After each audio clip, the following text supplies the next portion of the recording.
Hello and welcome. We are just letting people in, so please bear with us while people are joining us today. A few minutes of just peace and tranquility. You can all see us here patiently waiting for attendees to start flowing through. Oh, they're really flowing through.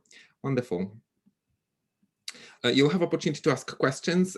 Please do use question and answer section because we will not necessarily be able to keep track of both chats and question and answer. So if you do have any questions, do ask those in Q&A. This is being recorded, but you are very welcome to stay anonymous or change your name if you feel like it, but we generally will not be spotlighting you. So yeah, safe and sound in here. I feel like there should be some background lift music, as my young persons call it, just to keep people entertained and engaged.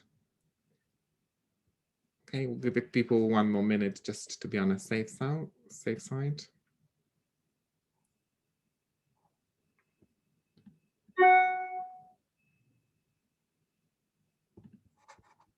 Fabulous. And that's a reminder to me to switch off the background applications. Otherwise, there will be constant sounds coming in because I get 100 million emails a minute.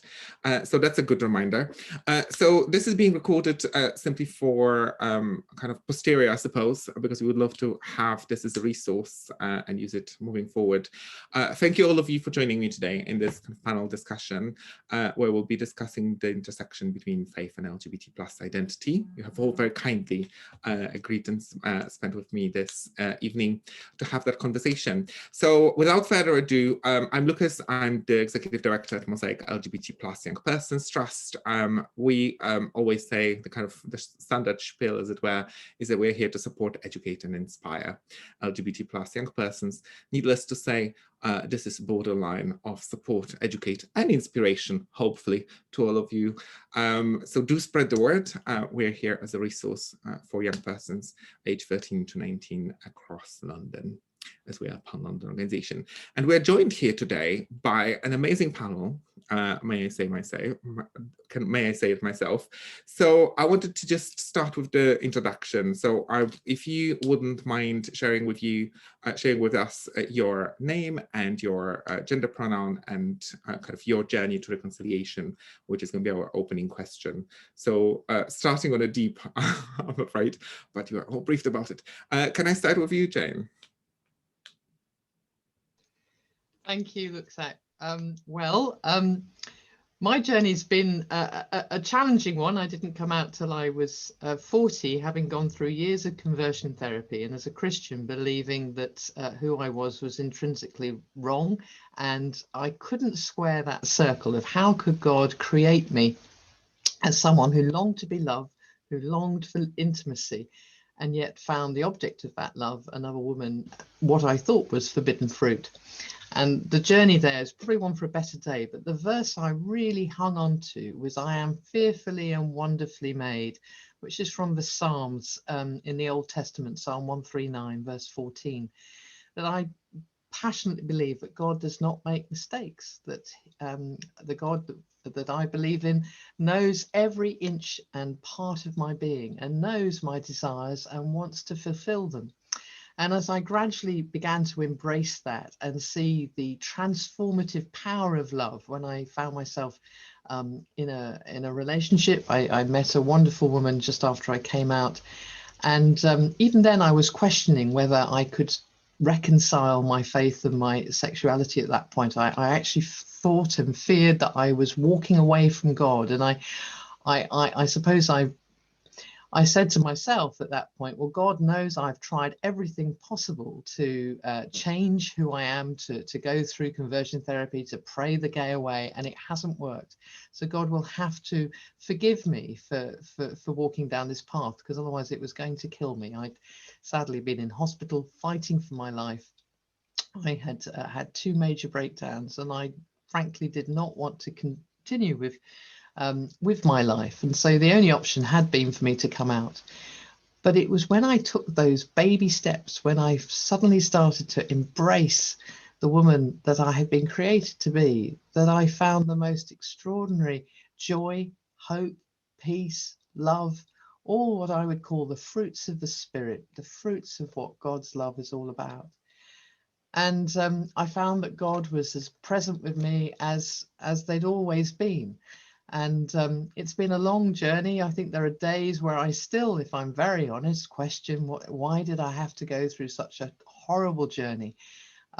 But I hope and pray now it's because I can help others along the way. I can perhaps share my own journey to help others struggling and know that they are wonderfully loved, they are perfectly made, and that they too can find happiness and joy if they embrace the truth of who they are.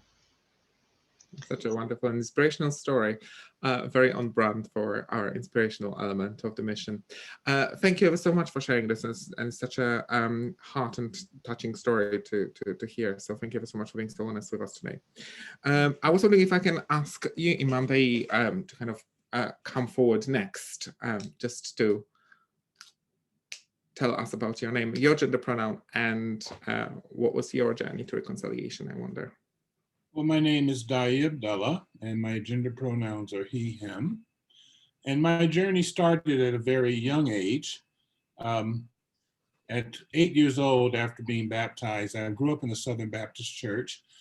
At that point, I started questioning the concept of Jesus as God and not as a prophet, and had conversations with my parents, and they were very much open-minded, and they always told me that it wasn't the faith that you followed, but that you had something to hold on to during the times as a troubled human being. So they allowed me to start searching in other faiths. And I had friends growing up in Detroit, Michigan, during the late 50s, 1960s, opportunity to go to a variety of different places, and people from all over the world were there. For example, I had classmates whose father was Black American, the mother was Korean, so I got exposed to Buddhism through that particular source.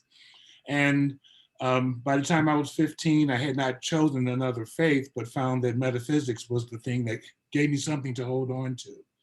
And at the age of 29, I had a vision to study Chinese. And at that point, I went over to Georgetown University and told them I wanted to study Chinese. I wound up getting a full scholarship. 9 months later, I was at Beijing University. And it was there that I was introduced to Islam in China, which is very unique in that most people don't know that there are Muslims in China. And actually, there are about 75 million Muslims in China. So being introduced by one of my classmates, I went to the mosque there, got introduced to it, and then started studying the Quran. And my first Quran was in Arabic and Chinese.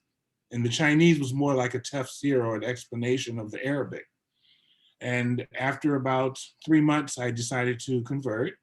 And there in Islam in China was very welcoming, very open, because they had LGBT emperors and empresses and high officials. So being gay was not an issue there. But when I went to Taiwan, which had a Saudi Arabian mosque there, that's when I saw the difference between the cultures, that anti-gay, anti-LGBT comes from culture, not the religion itself. After several years of studying my Chinese, I went back to Georgetown, studied Arabic for about 9 months, and then went into the Middle East. And I was in Cairo, Amman, and in Damascus for a 3-year period. And it was there that I got exposed to a diversity of Muslims as well. And so it exposed me even further to like Islamic art. No matter which place you go to, you will find a theme that flows through the Quranic theme, but everyone expresses it very differently. So when I came back to the US, I went to law school, spent time as a lawyer for a few years, and then decided that was not what I wanted to do. And went back to the Middle East, to Saudi Arabia, did a contract there for 3 years, studied at the university, additional religious studies, came back to the US, joined the program with Dr. Taha Jab Al-Awani, who was the head of the Shura Council, the Islamic Legal Council of North America, who was my mentor for 3 years. And got kicked out of the institute because they found out that I was gay, but that was not a problem. because I had already learned everything I needed to learn, and decided that I would develop a better understanding for LGBT Muslims. And through that process of working with Faisal Alam, who was head of El Fataha at the time, and I became director of Muslim Gay Men, which was a Yahoo online group, a discussion group, I was able to expose LGBT Muslims about the issues that many of them falsely were trained or taught through their culture that the Quran did not do. So there are two verses that are very important that I utilize to help people better understand. One is Rome or Romans, which is verses of Surah 30, 20 through 22, which basically speaks about God says that you see barren land before you, but with rain that God gives life to the barrenness, you can grow and then see production from it. And that God created us in different colors and tongues for us to learn from each other. And that the color and tongues, of course, means race and languages on the outside, but on the inside, it means our tastes and styles and also our temperaments. Our colors, meaning that we are, some people are always red and angered, yellow is cowards, green and envy, sad and blue, of dark heart, those types of things. And then the second one is the Quran in 24:30 through 32, explains what relationships, sexual relationships mean between heterosexuals, but it also moves the same way because it does not say non-heterosexuals as well. That men and women, men should not be gawking women. There are certain ways in which women should appear before the general men in public, but there are men who are in their family members, their brothers, their relatives of this nature. They didn't have to expose themselves, including men who had no desire for women. And those kind of people included not only old men who couldn't get it up or eunuchs of the time, and or men who had no desire for women, homosexual men. And then in verse 24:32, it has a verse that says, and marry from the single among you, even if it means your male and female slaves. It does not distinguish who you should marry as long as a person is single. But many of the Qurans produced, they put it in parentheses, parentheticals, male and female to direct your attention that way, but that's not what the Arabic says. And then from your male and female slaves, and within Islamic law, as with Christianity, owner cannot marry their slave. They're unequal, they're unbalanced. Therefore, the owner must free their slave, and then the slave has the freedom to then decide to marry them as an equal. And the same thing reigns in Islam as well. Therefore, that meaning of male and female slaves is really legal versus that it should be someone of the opposite gender. And therefore, many people learn and grow from that. And finally, when I was 40 years old, I had come back from overseas and got this picture. I don't know if you can see it. Can you see it? I don't know. It's two little boys sitting on the curb in Harlem back in the 1940s. And I showed it to my mother and she said, oh, that's you at 4 years old, always talking about your little boyfriend who you're going to marry and you're going to be the daddy. Well, I knew then that I was always the person that I was and have continued to be. Thank you. Such a wonderful story. And I think you touched on so much in there, such a depth of your experiences. And I think something that really comes forward from what you were sharing with us is this difference between culture and religion that sometimes is just meshed together and presented to us as a whole, as a kind of wholesale kind of buy-in. So I think it's quite important to kind of see the difference. And I think, I was brought up Roman Catholic, and, and I always find it interesting to, when I went to Mexico and I saw the Roman Catholicism there, it's completely different. And I didn't know that that can be so different. So it's really interesting how local culture kind of like enriches to some extent, or is getting utilized and kind of within the religious framework. So thank you ever so much for sharing that. Very valid. I was wondering if I can ask you to speak next, if that's not. Sure. My name is Zamatkar. My preferred pronouns are he and him. As you can probably tell with my accent, I wasn't born in this country. I was born in Mumbai in the late 80s. And I grew up as a practicing Hindu. and I identify as bi. My journey towards reconciling my faith and my sexuality has actually been quite separate. So growing up as a Hindu in India, life was very rules-based and rules that my parents enforced, and they weren't really onerous. It was more like you can't have eggs on a Monday, or the equivalent of that. So I think when I came here as somewhat of a rebellious teenager, I said to myself, oh, you know what? I'm 18 now. I'm in the UK for university, and I'm not going to follow any rules. And very quickly, I found that there was something missing in my life. There was a grounding that I found that my religion, or at least my religious background, had given me that I no longer had. But equally, there was a very questioning nature that didn't have the answers that I needed. And what that did is it kicked off what's now been a 15 or 16-year journey to look within Hinduism and really to understand it. And I think for anyone who looks at Hinduism from the outside, it can seem like quite a large, colorful, and sometimes quite confusing religion, with multiple deities, which are often sort of mistranslated as various gods, but it's not meant in that way. With various deities, with various practices, with various denominations, and really different methods of worship, depending on where you are across the world. So that study really eventually led me to Hindu philosophy, which is really the thinking and the underlying message of the religion that unites all of those different practices. Studying that philosophy then brought me to about 5 or 6 years ago, where I got out of quite a long-term relationship, and I decided to really properly explore my sexuality in a way that I never really had the freedom to do earlier in life. Up until 2 years ago, it was illegal to be queer in India, and the narrative and the language around it was always something that was quite derogatory, for lack of a better phrase. And in doing so, I really struggled with the idea of being bi and also being Hindu, or being bi and also being Indian, particularly because what it would have meant for all of the people whom I'd known all of my life up until that point. And I came across this one verse that really impacted me. And it's a really simple and pithy verse, but it really has so much packed into it.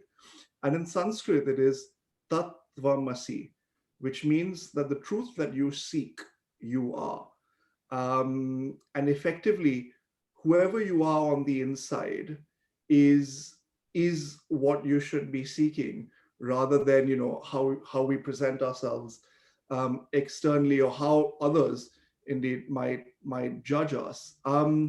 And what I discovered through that process was not only my own sort of inner peace and reconciling my own identity, but I discovered a newfound respect for my own religion, which is that across all of that sort of multivarious ways in which it presents itself, there's an underlying intrinsic and deeply personal truth. Now, where that sort of story evolves is I work in banking. I'm a senior strategist, and I've worked at lots of different places. And within that world, I speak a lot about my experience from both a racial and a background perspective. And I started to bring my own thoughts, or at least share my experience around being a bi Hindu. And more people started to reach out to me and say, you know what, I'm feeling the same way. Or, my child is struggling, or my nephew's sort of just come out and going through a difficult time. And that's what made me realize that actually, for however intrinsically open and accepting Hinduism is, there's something more that needs to be done to serve queer people who belong to this faith, or who belonged or were born in this faith. Because it's not something that's openly spoken about. And it's definitely, it's definitely the colonial experience in India that has led us down a path where we're perhaps not as open as we should be. So that, in a nutshell, is who I am. That's why I'm here, and I'm already fascinated and inspired by the stories that I've heard. So I'm really looking forward to this discussion. Thank you. Such a rich insight into your own journey, and I think there's something that you touched upon as well, which is kind of this decolonization and kind of how culture plays the role, right? In something that we kind of touched on already. So I think it's quite interesting to explore that. Thank you ever so much. I was wondering if I can move on in terms of. I'm just so interested to have those conversations in depth, but I have to be stringent on time. I was wondering if I can ask you, Shraddha CD, to kind of come forward and be next on my spotlight list, if you don't mind. Sure. So my name is Shraddha CD, and my pronouns are they, them. And today here I'm a representative of the Triratna Buddhist order. So I'm an ordained person in that order. Yeah, I was thinking it's really moving hearing other people, and it took me back in time a bit, and it took me right back to when I first came in contact with Buddhism. I was about 25 years old. It was about 2000, year 2000, and I was living and working in London at the Terence Higgins Trust, and I was working as an HIV activist. And the days were long, and it was very LGBT campaigny, and we drank a lot and worked hard, and yeah, it was very, very absorbing, but also and exciting, but also it was very tiring. And when I was about 26 then, and I decided that I needed some sort of way of working with my mind. I could sort of tell that my spiritual life had been on pause, possibly since I was a child. That a sense of the beauty in the world and a sense of the divine and something spiritual had just been very sort of absent in my life. My family was very sort of secular.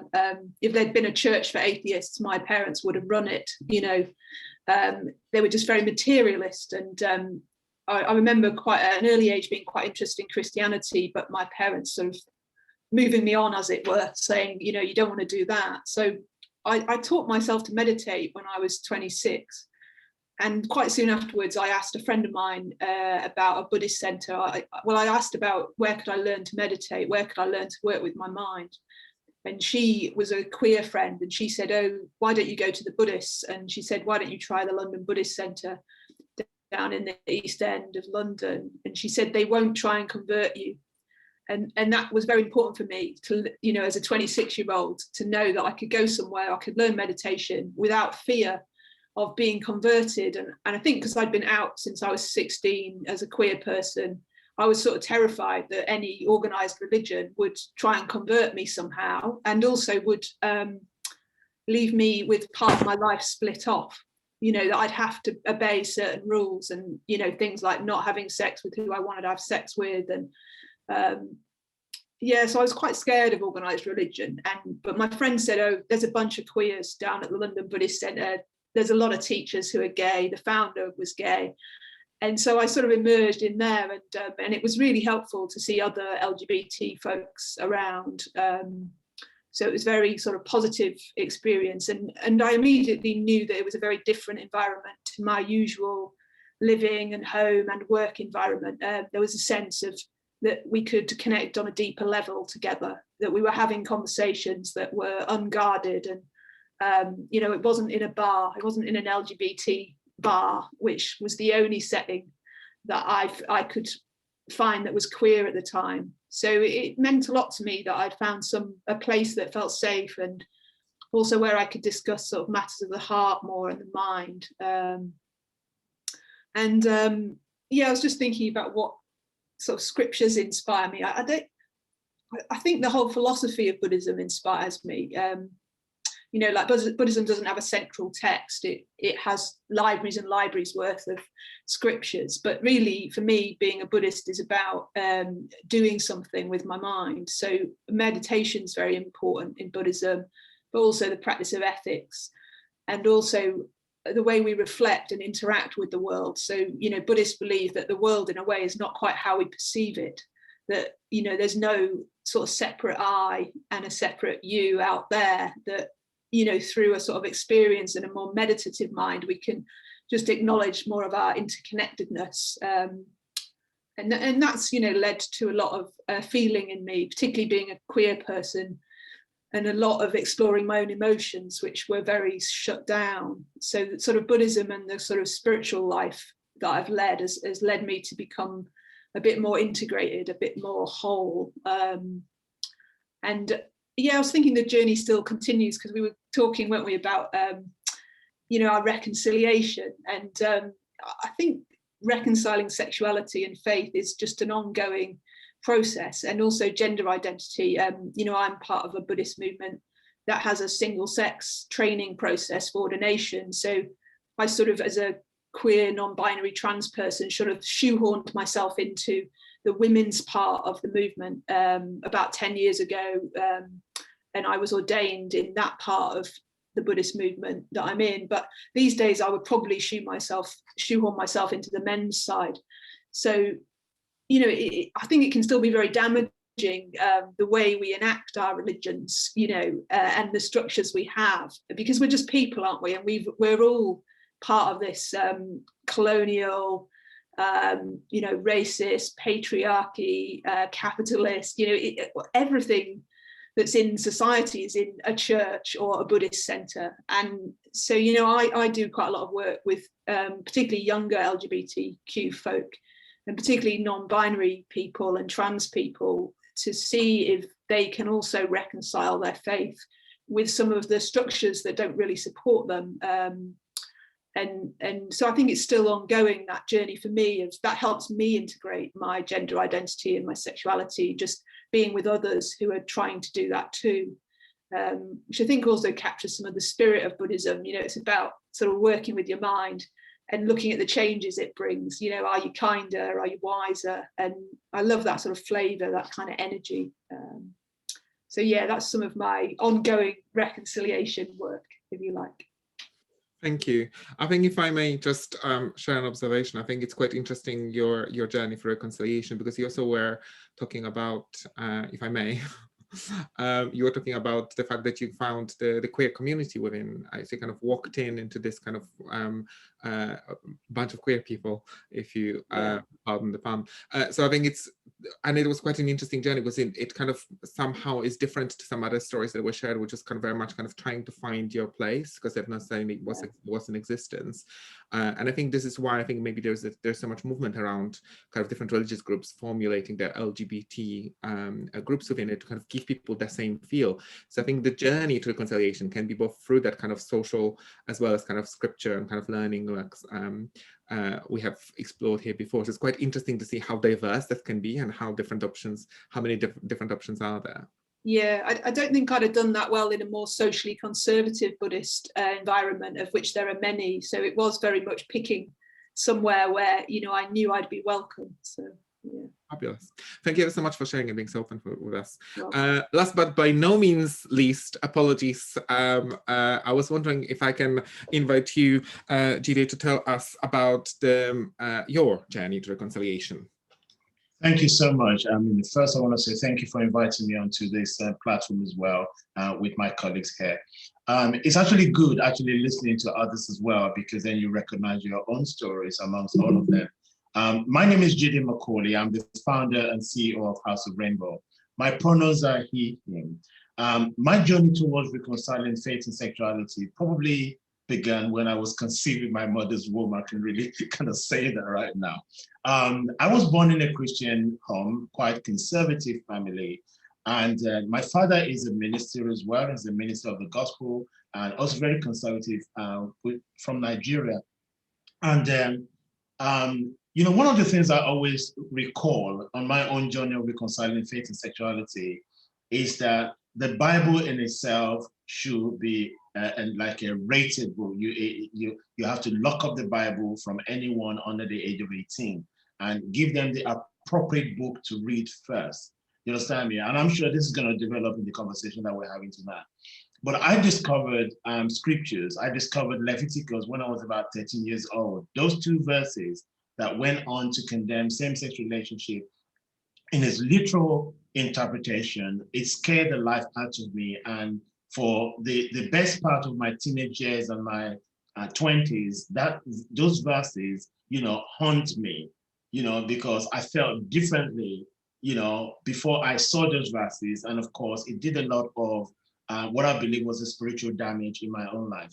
But I mean, you know what, honestly, I mean, I did everything possible within my cultural tradition. In Christianity, my religion, I believed that my homosexuality was an abomination. I fasted for 40 days because Jesus fasted for 40 days and he was successful against Satan. I believe that fasting for 40 days is going to take away my sexuality. I was subjected, to conversion therapy and all sorts of, deliverance services here and there. I really wanted, homosexuality to go away from me, but it didn't.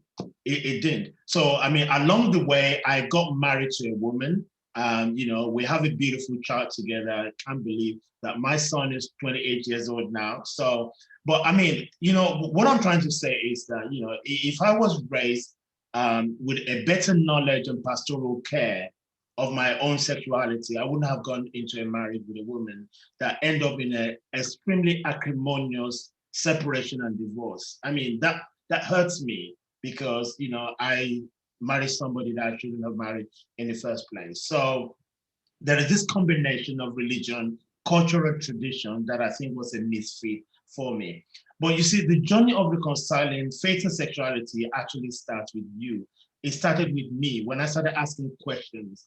When I came home to my wife, now ex-wife, when I said to her, I'm gay and I don't know what to do. I think that was the beginning of my recovery, but it took much longer. And that, like some of the things my colleagues have said on this panel, that their own journey of reconciling faith allowed them to speak to others, to speak to the young person that could be. Because when I see young people like 25 years old, 30 years old, who are reconciling faith, they're quite broadly open about being a queer theologian, it moved me a lot. It inspires me, but I always wish I had that journey too. But whatever journey that I have is still by the grace of God. And I want us to begin to see that as part of that journey of reconciling our faith and sexuality.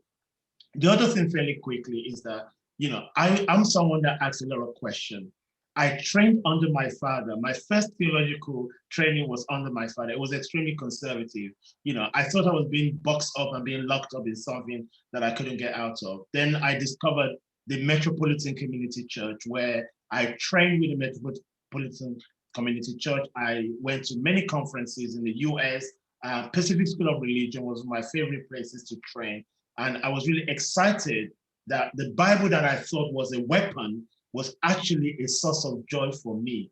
And that is how I went to Nigeria to start House of Rainbow, so that people who are LGBT like myself can also come and be enriched by the good news that will give us redemption and salvation. But I now found myself in the Church of England, which is, I believe, is a denomination that is still struggling. But nonetheless, I believe that God is calling us to these places so that we can be the lights, to many LGBT people or families and friends. Very inspirational story. Thank you ever so much. I think it's so valid of all those different journeys, and I think it's so interesting to see how sometimes the destination, the journey to the destination isn't very kind of straightforward, is it? It's well, it isn't straight. It's quite bent, if you pardon the pun. So I think it's quite about that kind of finding your way, isn't it? Is kind of something that you are sharing with us. Do you know what? Honestly, I totally almost forgot. I mean, the scripture that I believe that was very important for me was Romans 9:25 and 26. And I'll just read it because if I want to preach on this, it's going to take another 20 minutes. It says that those who were not my people, I will call my people. Just imagine LGBT people have been told we're not people, we're an abomination. But God is calling us, God's people. And in the very place where it is said to them, you're not my people, there they shall be called children of the living God. So you can imagine in our homes, you know, in Uganda, in Nigeria, in places where we still have the British colonial laws or some kind of missionary oppression, we are called to be children of the living God. Very deep and very insightful. Thank you ever so much for sharing that. I think there's one common denominator, if I may, which is that I think a lot of us as LGBT people, when we're growing up, trying to figure things out and trying to figure how do we fit into the kind of wider context, religious context, societal context, family, culture, and all those different elements of our lives that are quite important. So I'm curious to know, because I think that kind of brings me to the concept of we're just wandering minds, right? Because we're kind of constantly trying to find new ways and trying to unpick some of those difference between kind of culture and religion, what actually is being told to us through our spirituality, through our faith. What is it that's being said? And who is saying that? Is it the colonial rule? Is that the church? Is that, you know, where's I do an exercise in my professionals training when I kind of draw a difference between religion and a belief, right? Because belief is not always the same as a religion.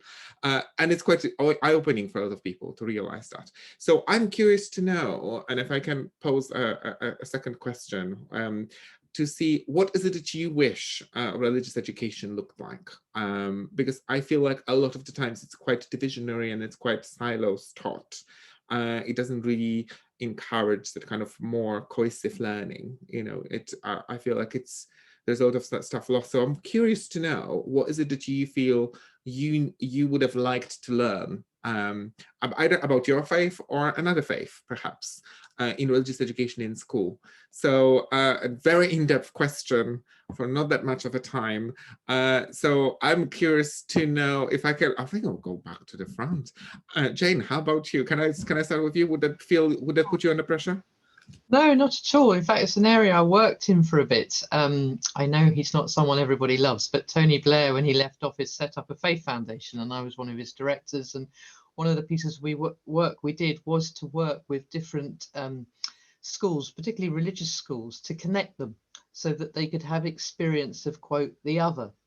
And I think, you know, what ideally we need to instill in our children of all religions and none from an early age is an appreciation of the need for the other, as well as a respect and love of the other, whatever we want to define, but someone who's different to our norm. And the problem is, if you're in a sort of, say, a single religious community and you don't naturally meet anybody outside of it. I'm thinking of in Northern Ireland, for instance, in the Protestant part, many of them had never met Catholics, let alone Jews or Buddhists or Hindus, and therefore they sort of almost demonized them in their mind. And similarly in other parts of the world where a predominant religion is the norm, it's, you know, it is difficult to encounter people from a different faith group. So trying to form those links, showing that they love and laugh and live like we do, but have different views and windows onto the world, and that together we can understand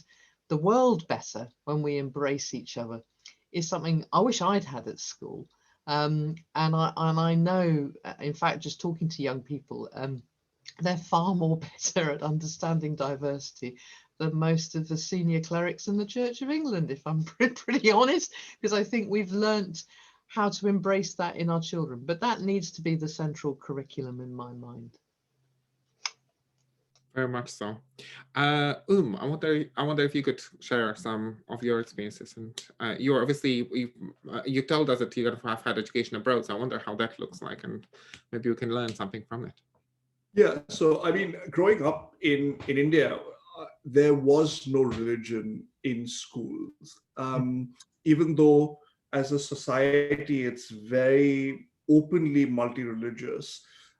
Schools are considered a very secular domain. And so there isn't really any education around religions within the schools.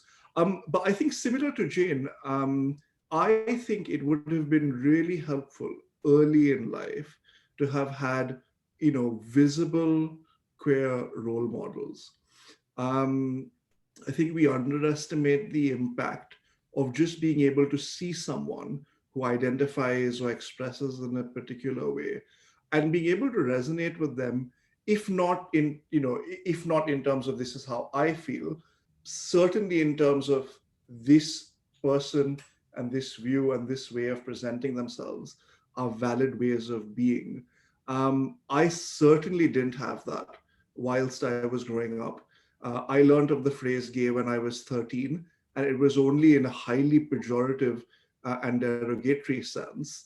The only sort of exposure to queer characters were in very, very demeaning ways in Bollywood films, in a few Bollywood films of the time. So I do think that there's something really important about being queer role models, both of faith or of culture, in a way that young people can relate to it. And I certainly see for myself now, if I can't find those role models, then I just have to be them. And I think that's exactly what I'm seeing with the 5 or 6 people we've got on this call. That's precisely the aim of this panel, is to kind of create this resource as well. That's why it's being recorded, to kind of have those conversations. So very well put. Thank you ever so much. So I'm curious to know, kind of, Shraddha Siddhi, if you do have the view on the matter of kind of the religious education, or you feel it's a secular domain, or kind of what's your view on kind of the how do we learn about other faiths and how do we learn to respect them? Yeah, I think we're slightly challenged, aren't we, by we live in the UK in quite a secular society, and not that many people are joining the church, for example. And if I could have my sort of say over the education curriculum, I think I'd say something like that spiritual life is really important. And I know that things like mindfulness have become very, very popular, but I would say that was just a way of working with your mind to be in touch with something that's a bit other, you can't quite pin it down. It's whether you call it God or the divine or the spiritual sense. But we all have it, that sort of sense of belief that, none of us know what's going to happen when we die. We just don't. And we have beliefs about that. But even if we're secular, we have beliefs about that. And so I think just to discuss it more and to discuss sort of what our lives are like and what meaning we put on our lives. I would sort of do it within that context. And I mean, I did have a fairly good religious education that's fairly diverse at school. But I don't think the spirit was encouraged. I don't think the spiritual was encouraged. I don't think to sort of live with heart and empathy for others. And, it's all a bit heady. And so, yeah, I think we need some sort of almost like a compassionate culture to emerge more. I mean, we were talking a bit about colonialism before, weren't we? And if there's anything that's a legacy of that, it's a brutalness, a shaming, a blaming, which, LGBT folks know well. So, and people of colour know well. And yeah, so there's something about sort of, creating a culture which is kinder and wiser. And I think things like learning a bit of mindfulness can be a very good thing to start, because I think it can take you to prayer and reflection and working with your mind, and with, an open knowledge of other religions as well. I mean, how great to have an interfaith panel, because we realise when we do this how much we have in common, which I think is such a good value as well for us all as human beings, to realise how much we have in common and sort of break down those barriers. So that would be my sort of flavour of the education I'd have wanted. And I think it was there in part. Yeah. I think it sounds to me like something that when I was in secondary school, kind of religious education could be replaced by ethics, and looking at kind of how are you kind to others, and how do we consider other people around you, which is kind of slightly different, but very much similar, because you kind of start thinking about almost like you kind of step out of the doctrine and kind of start thinking about, okay, what's the greater good, what is actually benefiting people around us, right? So it's quite interesting now. It's found it very passionate. The kind of ethical and values approach in the work we do is quite was good. get told how surprising it is, because I was like, and that would be unethical. Find myself saying repeatedly. Reverend Judy, I wonder if you want to kind of contribute to this conversation. Yeah, absolutely. You know, I mean, I grew up in Nigeria, so education was ever present in our curriculum in Nigeria, but they were filled with deep suspicion of every other person's religion. You know, we were not allowed to go to the mosque or participate in any other religious practice or beliefs. And I think that is truly damaging when you're growing up. Of course, you know, when I came out as gay, after I came out as gay, you know, I started to learn more about other religious practices. So I don't have fear of Buddhism, Hinduism, or Islam. I don't have any fear of any other religion, but that fear was indoctrinated in me as a young person. And of course, even within the Christian communities, there is deep suspicion of a denomination. People have said to me that Catholics are not born again, are not going to heaven. And, you know, that to me is just so ridiculous. And of course, you know, in 2014, you know, 2012, you know, I was part of a group of people that, you know, started to look at the setting up of the global interfaith network, you know, in 2012 at the ILGA conference in Sweden. So, I mean, that organization exists now. I've put some information in the chat for people that want to engage with that. I think that, you know, religious education is important in schools. That also includes speaking about the truth and also what is appropriate. You know, when I was introducing myself earlier on, you know, I think that people should protect children from religious texts. Religious texts can be very harmful, especially if it falls into the hands of people that are vulnerable. And that's why we've seen extreme fundamentalism, you know, around text itself, around scriptures itself. And I mean, I believe that God is diverse in all the communities that we find God. And one of the things that I've also shared, you know, with my community and publicly is that, you know, no one has a monopoly to the presence of God, not the Pope, not the bishop, no one. You know, we are uniquely able to enter into the presence of God or the deity or anything we want to call it. But I think it's important that in education or in society that we create spaces for people to explore. And finally, you know, I mean, I grew up in Nigeria, like I've said a number of times now. I grew up within the African independent churches. The African independent churches are very lively, very vibrant, and they're also very ritualistic based, but they're also part of the Christian community. So you can imagine, you know, if I'm in the independent church and we're having rituals and someone from an extreme evangelical or conservative Pentecostal look in and say, goodness me, you guys are worshiping something else, not God. And, you know, that distorts the ability and the opportunity to grow with all the religious and religious and spiritual growth. So it's not one way, but multiple ways. Yeah, I think you're touching again on stuff around kind of colonialism, isn't it? When you kind of come in with this righteousness of this is the right way to do it, and you know you should be silent in church, and you know, and stand up and sit down and knee down, and you know, kind of behave in all those kind of prescribed fashions. Versus, you know, you have some really rich spiritual practices, and this culture is kind of intertwined with religion in some communities, and the kind of richness that comes out of it is so beautiful because it brings in this kind of completely different dimension to that spiritual practice, which is so interesting. Last but never the least, Imam Daayiee, I wonder if you can tell us about your view on the matter. Okay, thank you. Basically, I have to say, when you look at Islamic history, that the idea of an inclusive, expansive understanding of who our Creator is was very much there from the very beginning. Prophet Muhammad, when he started, he wound up going from Mecca, where he was being chastised and actually members were murdered, to a place that were Jewish, Christians, and pagans who brought him in to become their negotiator, the person to bring peace to the warring situation there.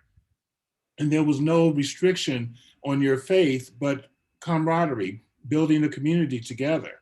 And through that process, historically, people became Muslim through that process. So the real issue that many Muslims fail to understand is that there's no sense of superiority. There should not be a sense of superiority. And this is something that's falsely taught. And since the period of colonialism, Islam has become more puritanical than it was prior to that time, because it was much more broad, much more open, because of diverse ways, not only the 5 mainstream schools, but also Sufism and other frameworks in which Islam was understood as a pathway to understanding our Creator. And I would do this is a commercial break right here, but my new book is coming out, Progressive Islam, which comes out on March 5th. And I work with the idea that how do you become progressive in Islam? And basically going back to the very beginning, the nascent beginnings of Islam, to understand that there's certain responsibilities, certain standards that you must maintain.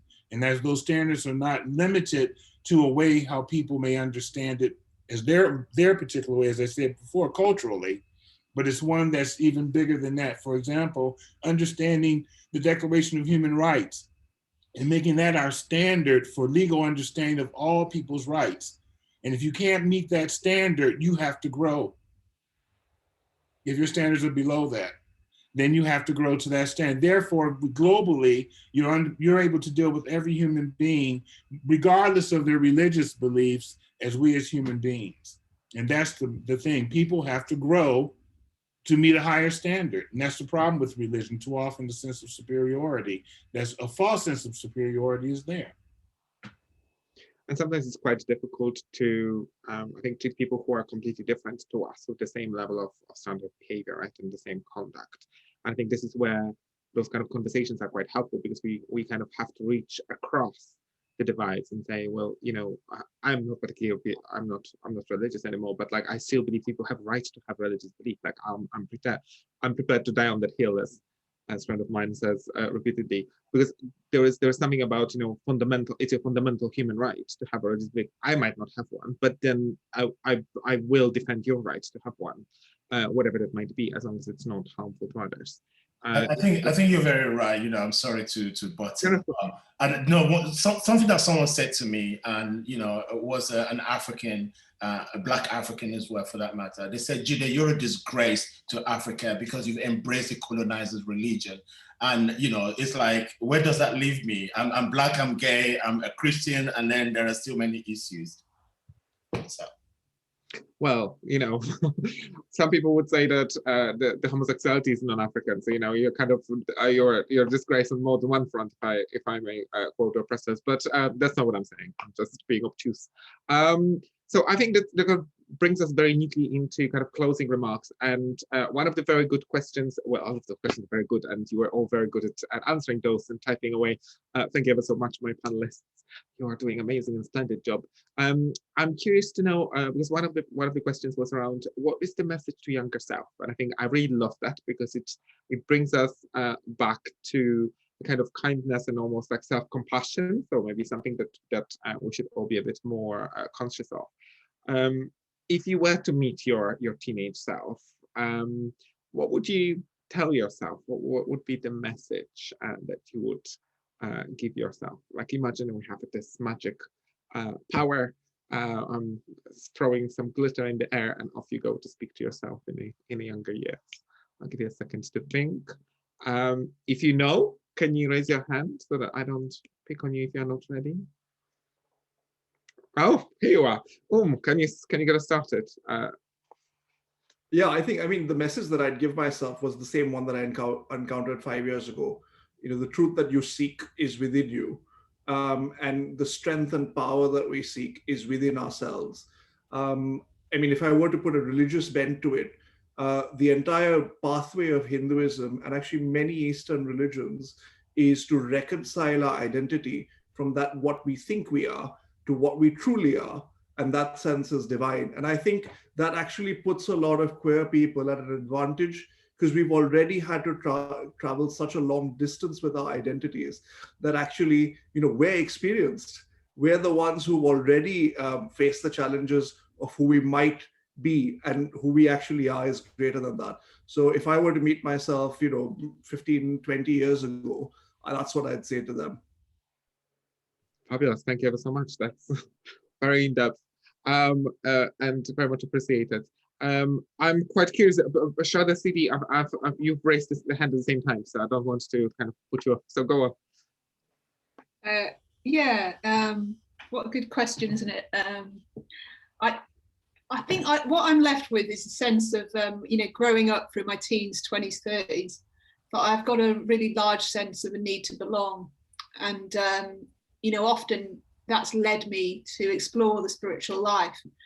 But the times where I really belong, when I'm in touch with reality, and sometimes that's painful, and sometimes the way we group together in religions and structures, we're just people, and it's painful. So I think I would tell my younger self that it's okay to want to be included, to belong, to include your sexual orientation and your spiritual life in your life, but it won't always be easy.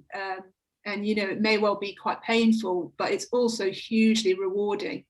And sort of splitting off any one of those things is usually a path to real suffering. So yeah, something about just encouraging myself to have courage to keep going on, I think. Yeah. Thank you. That's very powerful. And I think we can all do with that message, don't we? Maybe even now, not even with the younger self. I wonder if you, Reverend Judy, can contribute, because I think you have had your expression. So, I mean, I will say to my younger self, know who you are, know whose you are, because you are dearly beloved, child of the living God. And also that GAY means God adores you, God accepts you, and God affirmed you. I think it's important. It's an important message I want to say to myself, because I know that growing up and going through some of the things in my life, it was a bit messy. And when I look back, it's just not necessary. Thank you. So powerful and so broad as well. Thank you ever so much. I wonder if I can ask you, Imam Daayiee, if I can get your contribution to this. Your message to younger self. Rediscovering the Chinese Islam. Well, I think that if I was to say anything, it would be to encourage myself to remember that there's a difference between being in the world and of the world, and that to maintain a level of standards for yourself as a human being. I've seen a lot of things, but have participated in very few of them. And so I think that if I had not maintained those particular standards, who knows, because I was a young man at the time when HIV came about, I might not be alive today. So I think it's important that the young people recognize that just because something is there and other people are doing it, don't be a lemming and fall off the cliff just because others are doing so. And I think that's the most important thing, to think about it. No one says you can't experiment, but also think of the consequences that may come from it. And I think your message as well was so powerful around kind of finding your path and finding your religion, finding something that resonates with you, which I think has been shared with Shada Sidi as well. So I think it's quite interesting to see how that is the case for so many people. They are just going through the journey. So it's so powerful. Thank you so much for sharing. Jane, last but by no means least, as I like to say. Thank you. Well, if I'm allowed 2 bites at the cherry, I've got 2 answers. I suppose the textbook answer, I think I put it in the chat, is that the truth will set you free. That's a scriptural verse for me, and one I really wish I'd truly understood. If I could have been honest and true about who I really loved and who I really am from an early age, I wouldn't have gone through so much hell. But my heart answer is love yourself as much as you can, because God loves us, and we can't hope to love others until we've learned to love ourselves. And for me, loving myself meant being kind to myself and not beating myself up about all the things I thought I ought to do to please others. But I needed to learn who I am. And in doing that, I could be free to be the person that God created me to be.